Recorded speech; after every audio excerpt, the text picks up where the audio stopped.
The Pali word for meditation is to develop. You close your eyes, focus on the breath, you're developing a lot of good qualities. You're developing mindfulness, the ability to keep something in mind. In this case, you keep the breath in mind. And alertness, knowing what you're doing while you're doing it. So notice what the breath is doing. Notice what the mind is doing. Are they staying together? If they're not, what can you do to bring them together? That's where you bring in the quality of ardency, atapa. Well, you try to do this well. You adjust the breath so it feels good to be with. Not too long, not too short, not too heavy, not too light, just right. All the way in, all the way out. When you breathe out, don't squeeze it out. Allow the body to be full as the breath goes. Because we're trying to develop a quality of refreshment here. Refreshment happens only when you don't squeeze things.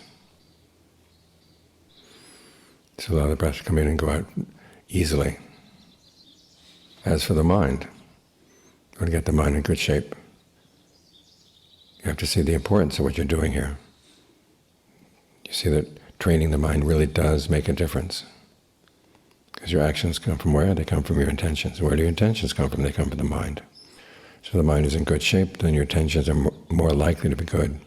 If the mind is feeling squeezed or uncomfortable, harassed, tired, it's very easy to fall for unskillful intentions. So put the mind in good shape, because you'll benefit and the people around you will benefit as well. It's important that you believe in the power of your actions. And as we're getting the mind in good shape, the actions come out of the mind. They're bound to be good actions, or at least they have a chance to be good actions. This is a principle that the Buddha taught. He took most seriously, the fact that we have the power of choice in the present moment. People would argue about whether there's a self or there's not a self. And those are arguments the Buddha would never get involved in. But if people were teaching that you had no choice in the present moment, that everything were determined by the past, he'd actually seek those people out and argue with them, saying, in that case, everything you do is determined by the past. If there's nothing you can change, then there can be no idea of what should be done or what should not be done. There's just what has to be done. When you have no sense of what should or shouldn't be done, then the Buddha said you're lost, you're bewildered. You don't know what to do. But if you realize that the important teaching of the Buddha is karma, where does karma come from? It comes from the mind, the intentions in the mind. And you can choose what intentions to follow and which ones not to follow.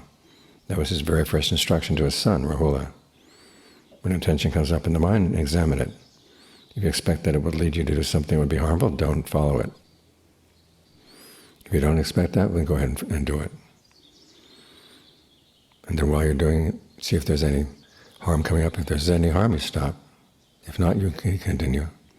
Afterwards, when it's done, then you look at the long-term results. If there was some harm, then you resolve not to repeat that mistake. If there's no harm, take joy in the fact that your training is progressing and continue in the training. These instructions make sense only if you have the choice as to what to act on, what not to act on. And you can learn from your actions. So your choices get better and better. That's what the teachings are all about, learning how to choose things better and better in what you do and you say and you think. Because these are the things that determine whether you're going to suffer or not. So pay careful attention to your actions and have a strong sense that the actions you do will make a difference. Try to make sure that difference is good.